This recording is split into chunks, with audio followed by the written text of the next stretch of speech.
Assalamualaikum warahmatullahi wabarakatuh. Selamat pagi, salam sejahtera, shalom, om swastiastu, namo buddhaya, salam kebajikan. Di sini kami akan menjelaskan hasil kerja kami, yaitu dari Melayu ke Indonesia, pelajaran bahasa persatuan kita, dengan dosen pengampu Pak Hendy Kramer. Di sini saya akan memperkenalkan anggota kelompok. Ada Arianda Rizaruhan, ada Citra Ayu Wanoja, ada Devi Anissa Hamidi, ada Diva Fitra Aulia Nazim, ada Fadilah Reski. Kita masuk ke sejarah bahasa Melayu. Asal-usul bahasa Melayu. Istilah Melayu sendiri berasal dari kerajaan Melayu awal yang bertempat di Jambi. Akibat penggunaan yang luas, berbagai varian bahasa dan dialek Melayu berkembang di Nusantara. Ada 3 teori yang dikemukakan tentang asal-usul penuturan bahasa Melayu atau bentuk awalnya sebagai anggota bahasa-bahasa Melayu. Hudson tahun 1970 melontarkan teori asal dari Kalimantan. Berdasarkan kemiripan bahasa Melayu dengan bahasa Melayu kuno, tuturnya yang hidup di pedalaman dan sifat kosakata yang konservatif. Keren tahun 1888 beranggapan bahwa tanah asal penutur satu dari Semenanjung Malaya dan menolak Kalimantan sebagai tanah asal. Teori ini sempat diterima cukup lama hingga akhirnya pada akhir abad ke-20 bukti-bukti linguistik dan sejarah menyangkal hal ini. Adler 1988, Bellwood 1993. Ahli sejarah bahasa Melayu umumnya setuju tentang tanah air asal dari bahasa Melayu berada di barat Kalimantan. Hal ini kokoh dan tidak terbantahkan dengan landasan bahwa suatu bentuk yang dikenal sebagai bahasa Proto-Melayu dituturkan di Kalimantan setidaknya pada 2000 sebelum Masehi dan telah dikatakan bahasa leluhur bagi semua rumpun bahasa Melayu. Bahasa Melayu yang berasal dari Kalimantan ini kemudian menyebar ke Sumatera dan Semenanjung Malaysia dan berkembang leluhurnya. Bahasa Melayu Polynesia Purba yang berasal dari bahasa Austronesia Purba mulai terpecah setidaknya pada tahun 2000 sebelum Masehi akibat orang-orang Austronesia menyebar dari Pulau Taiwan ke selatan dan menuju Asia Tenggara Maritim. Selanjutnya, sejarah bahasa Melayu. Penyebaran bahasa Melayu di Nusantara. Pada dasarnya, penyebaran bahasa Melayu ke pelosok Nusantara bersamaan dengan penyebaran agama Islam di wilayah Nusantara. Bahasa Melayu mudah diterima oleh masyarakat Nusantara sebagai bahasa penghubung antar pulau, antar suku, antar pedagang, antar bangsa, dan antar kerajaan. Karena Melayu tidak mengenal tingkat tutur. Faktor bahasa penyebaran bahasa Melayu di Nusantara antara lain perdagangan. Nusantara merupakan jalur perdagangan utama antara India, Cina, dan Timur Tengah. Bahasa Melayu digunakan sebagai lingua franca dalam perdagangan antar bangsa. Para pedagang menggunakan bahasa Melayu untuk berkomunikasi dengan penduduk lokal. Selanjutnya, sejarah bahasa Melayu. Yang pertama, kekuasaan politik. Poin-poinnya, kerajaan-kerajaan besar seperti Sriwijaya dan Majapahit menggunakan bahasa Melayu sebagai bahasa resmi. Poin berikutnya, pengaruh politik kerajaan-kerajaan ini membantu penyebaran bahasa Melayu ke wilayah yang lebih luas. Selanjutnya, penyebaran agama Islam. Poin pertama, Islam masuk ke Nusantara melalui perdagangan dan ulama. Poin kedua, bahasa Melayu digunakan sebagai bahasa dakwah dan penyebaran ajaran Islam. Poin ketiga, karya-karya sastra Islam seperti hikayat dan syair ditulis dalam bahasa Melayu. Berikut adalah gambar peta penyebaran bahasa. Kita masuk ke sejarah bahasa Melayu. Peran perdagangan dalam perkembangan bahasa Melayu. Perdagangan merupakan salah satu faktor paling signifikan dalam penyebaran dan perkembangan bahasa Melayu di Nusantara. Posisi geografis Nusantara yang strategis sebagai jalur perdagangan internasional telah menjadikan bahasa Melayu sebagai lingua franca atau bahasa perantara yang umum digunakan dalam transaksi perdagangan. Perdagangan telah memainkan peran yang sangat penting dalam membentuk bahasa Melayu menjadi bahasa kaya dan dinafi. Melalui perdagangan, bahasa Melayu tidak hanya berfungsi sebagai alat komunikasi, tetapi juga sebagai wadah untuk pertukaran budaya dan pengetahuan. Masuk lagi ke sejarah bahasa Melayu.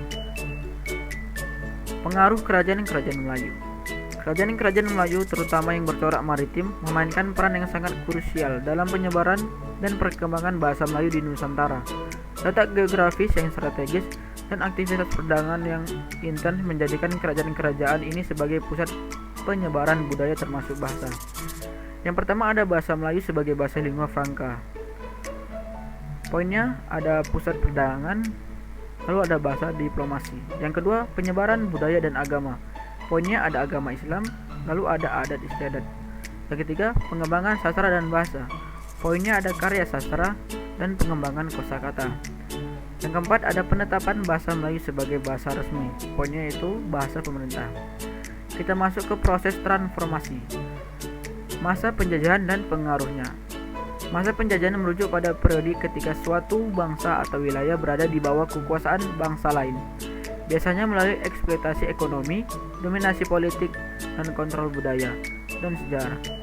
Banyak negara di Asia, Afrika, dan Amerika Latin mengalami penjajahan oleh kekuatan-kekuatan kolonial Eropa seperti Belanda, Inggris, Spanyol, Portugis, dan Prancis, terutama sejak abad ke-15 hingga abad ke-20. Pengaruh penjajahan.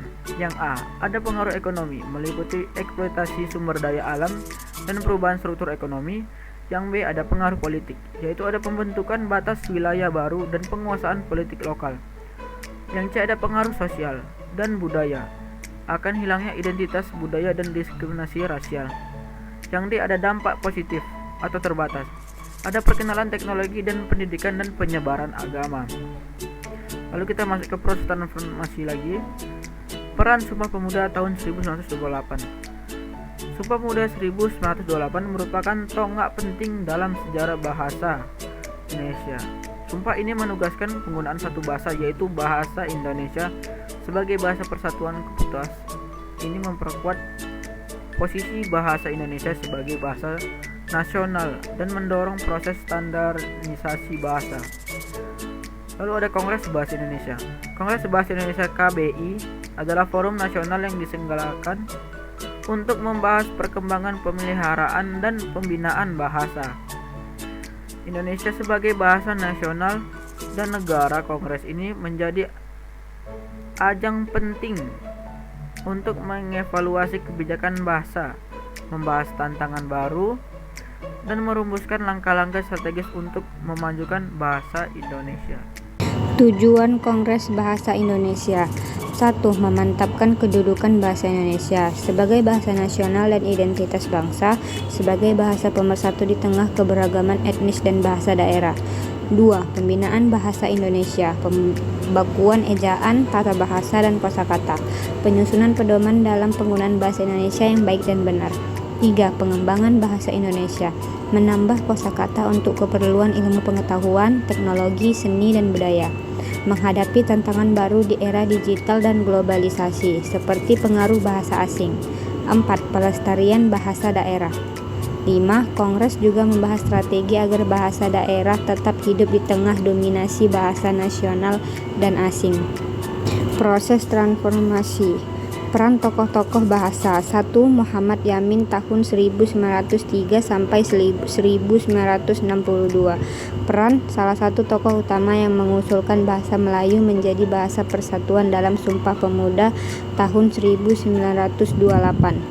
Kedua, Sanusi Pane tahun 1905 sampai 1968. Perannya sastrawan dan pendidik yang berkontribusi pada perkembangan sastra modern dalam bahasa Indonesia.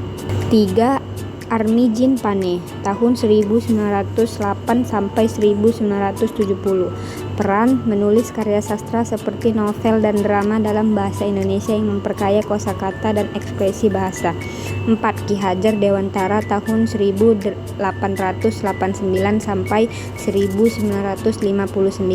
Peran pelopor pendidikan nasional yang memanfaatkan bahasa Indonesia sebagai bahasa pengantar di sekolah-sekolah.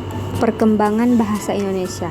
1. Ejaan Van Ophuijsen. Ejaan Van Ophuijsen adalah sistem ejaan bahasa Melayu yang digunakan pada masa awal kebangkitan bahasa Indonesia. Ejaan ini diperkenalkan oleh Charles Adriaan van Ophuijsen, seorang ahli bahasa Belanda pada tahun 1901. Sistem ini menjadi dasar ejaan resmi sebelum digantikan oleh ejaan Sowandi pada 1947. Ciri-ciri ejaan Van Ophuijsen. 1. Penggunaan huruf Latin. Ejaan ini menggunakan huruf Latin untuk menuliskan bahasa Melayu. Hal ini menggantikan aksara Arab Melayu Jawi yang sebelumnya banyak digunakan. 2. Penggunaan huruf owe untuk bunyi u. Contoh, guru ditulis goeroe, ibu ditulis iboe. 3. Tanda diakritik. Tanda koma atas petik digunakan untuk menunjukkan bunyi hamzah, misalnya pada kata Al-Quran. Penggunaan tanda seperti ini dipertahankan hingga ejaan Republik tahun 1947. 4. Fonetik. Ejaan Van Ophuijsen lebih dekat dengan cara pengucapan bahasa Melayu. Yang kedua, ejaan Sowewandi. Ejaan Sowewandi atau dikenal juga sebagai ejaan Republik adalah sistem ejaan bahasa Indonesia yang diresmikan pada tahun 1947 oleh pemerintah Republik Indonesia. Sistem ini menggantikan ejaan Van Ophuijsen yang sebelumnya digunakan sejak akhir abad ke-19. Nama ejaan Sowewandi diambil dari Menteri Pengajaran, Pendidikan, dan Kebudayaan saat itu. Sowewandi yang menjadi tokoh penting dalam implementasi ejaan ini.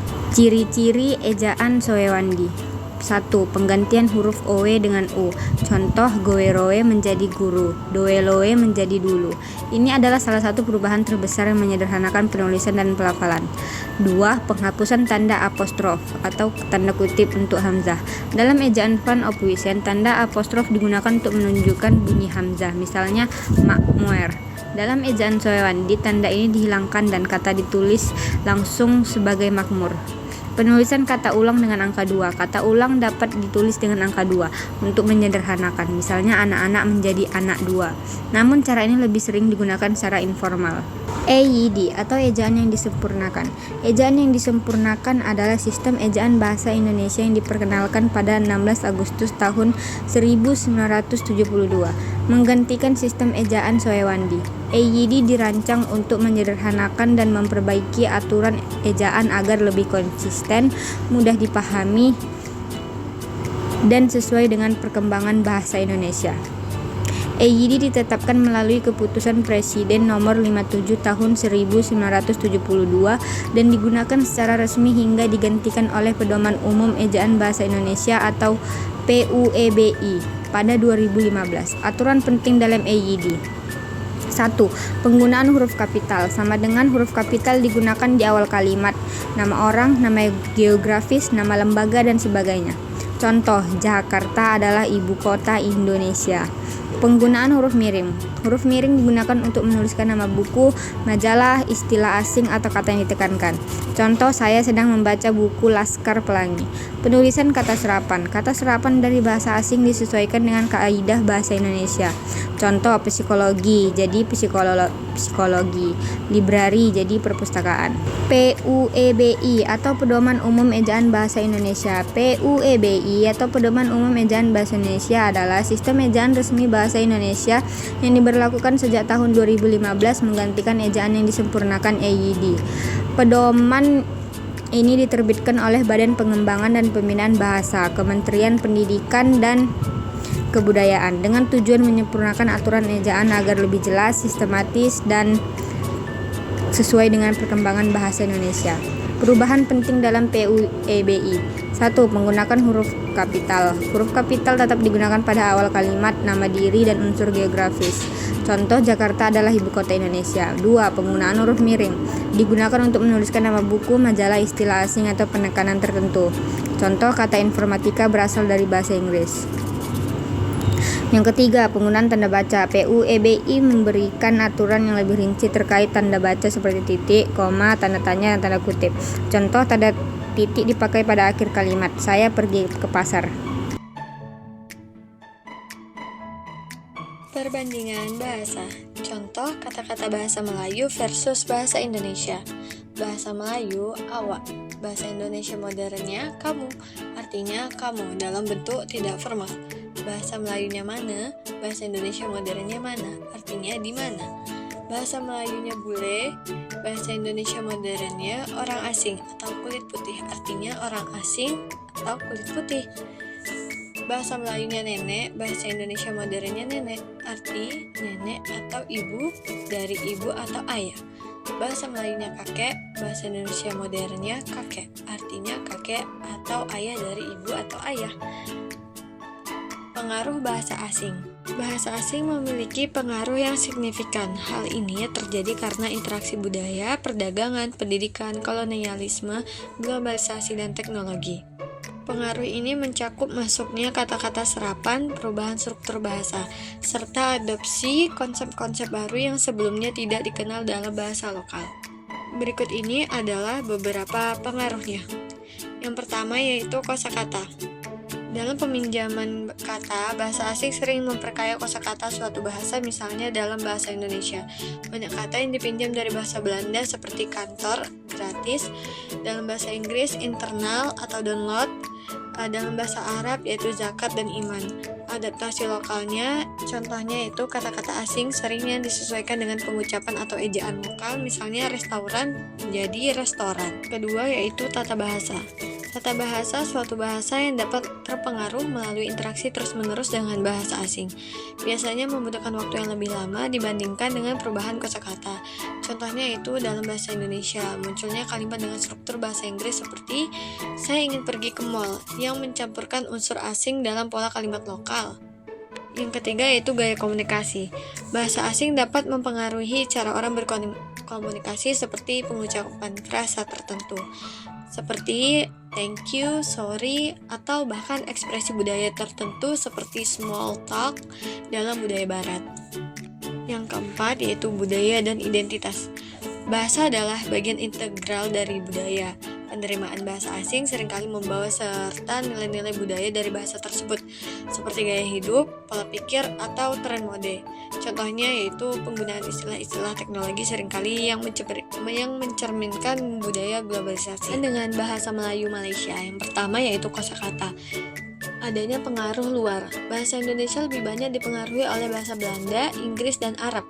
Contohnya Indonesia, dari negara Indonesia sendiri. Contoh bahasa campuran dari negara Belanda yaitu kantor dan kulkas. Dalam bahasa Melayu Malaysia, campuran dari Arab yaitu contohnya pejabat. Sedangkan peti sejuk itu berasal dari bahasa Arab dan Melayu. Bahasa Melayu Malaysia lebih banyak dipengaruhi oleh bahasa Inggris, Arab, dan India. Contohnya di Indonesia sendiri disebut dengan televisi, yaitu campuran dari bahasa Inggris dan Belanda. Sedangkan Melayu Malaysia disebut dengan television, itu campuran dari Inggris dan Arab. Yang kedua yaitu pengucapan, aksen, dan pelafalan. Bahasa Melayu Malaysia cenderung lebih mendekati pelafalan asli bahasa Melayu klasik. Contohnya pada akhir kata yang sering diucapkan Bahasa Indonesia lebih konsisten dengan ejaan modern dengan pelafalan vokal yang lebih tegas. 3. Ada tata bahasa. Kata ganti orang. Indonesia sering disebut dengan saya, kamu, dia, kami, itu dalam eksklusifnya. Sedangkan inklusifnya itu sebutannya kita. Dalam Malaysia, saya, awak, dia, kami itu bahasa eksklusifnya. Kita itu dalam inklusif, dengan variasi seperti hamba atau beta dalam konteks formal. Prefix dan surfix. Malaysia lebih sering menggunakan bentuk pasif. Contohnya di Indonesia, saya akan memanggil dia, sedangkan di Malaysia, dia akan saya panggil. Yang keempat itu adanya ejaan. Perbedaan penyebutan huruf. Huruf F dalam Indonesia lebih dominan dibandingkan P dalam bahasa Melayu Malaysia. Contohnya, di Indonesia itu formasi, di Malaysia disebut dengan formasi. Dengan nama hari, di Indonesia Senin Selasa, Malaysia Isnin Selasa. 5. Adanya budaya dan istilah khusus. Bahasa Indonesia banyak dipengaruhi oleh budaya lokal seperti Jawa, Sunda, atau Minangkabau. Bahasa Melayu Malaysia lebih sering menggunakan istilah budaya Islam yang khas seperti sholat untuk sembahyang atau jemaah untuk umat. Perkembangan modern. Yang pertama yaitu pengaruh globalisasi. Masuknya istilah asing dalam kedua bahasa, pengaruh bahasa Inggris semakin kuat terutama di bidang teknologi, bisnis, dan ilmu pengetahuan. Contohnya, di Indonesia startup, download, streaming. Sedangkan di Malaysia contohnya pemula atau tetap menggunakan startup dengan contohnya lagi muat turun dan penstreaman. Yang kedua yaitu media sosial dan teknologi digital. Bahasa di media sosial semakin informal dan bercampur dengan bahasa asing. Istilah-istilah seperti update status, vlog, dan follower digunakan di kedua negara. Penggunaan singkatan dan akronim dalam percakapan digital semakin populer. Contohnya di Indonesia, OTW disebut dengan on the way, BTW panjangan dari by the way. Di Malaysia, TQ atau thank you, BRB, be right back. Yang ketiga ada standarisasi bahasa. Di Indonesia, Badan Pengembangan dan Pembinaan Bahasa aktif mempengaruhi Kamus Besar Bahasa Indonesia atau KBBI dengan istilah-istilah baru. Misalnya istilah lokal atau teknologi yang sering ditambahkan seperti unggah atau upload dan gawai atau gadget. Di Malaysia sendiri, Dewan Bahasa dan Pustaka (DBP) terus mempromosikan penggunaan istilah Melayu baku untuk menggantikan istilah asing, misalnya komputer riba atau laptop, dan surat elektronik atau email. Simpulannya adalah yang pertama, pentingnya bahasa Indonesia sebagai pemersatu. Bahasa Indonesia adalah aset nasional yang tak tergantikan. Sebagai pemersatu bahasa Indonesia, memastikan keberagaman Indonesia tidak menjadi penghalang melainkan kekuatan. Dengan menjaga bahasa Indonesia tetap relevan dan dihormati, bahasa Indonesia dapat terus maju tanpa kehilangan identitasnya. Yang kedua, peran generasi muda, yaitu generasi muda adalah pilar utama dalam melanjutkan eksistensi dan pengembangan bahasa Indonesia. Dukungan generasi muda akan memastikan bahasa Indonesia tetap menjadi kebanggaan bangsa di era globalisasi. Dan yang terakhir yaitu tantangan di era digital. Bahasa Indonesia menghadapi berbagai tantangan di era digital, terutama dominasi bahasa asing, penurunan kualitas penggunaan bahasa, dan kurangnya adaptasi di dunia teknologi. Generasi muda, pemerintah, dan sektor teknologi harus bekerja sama untuk memastikan bahasa Indonesia tetap menjadi kebanggaan bangsa. Sekian dari kelompok kami, terima kasih.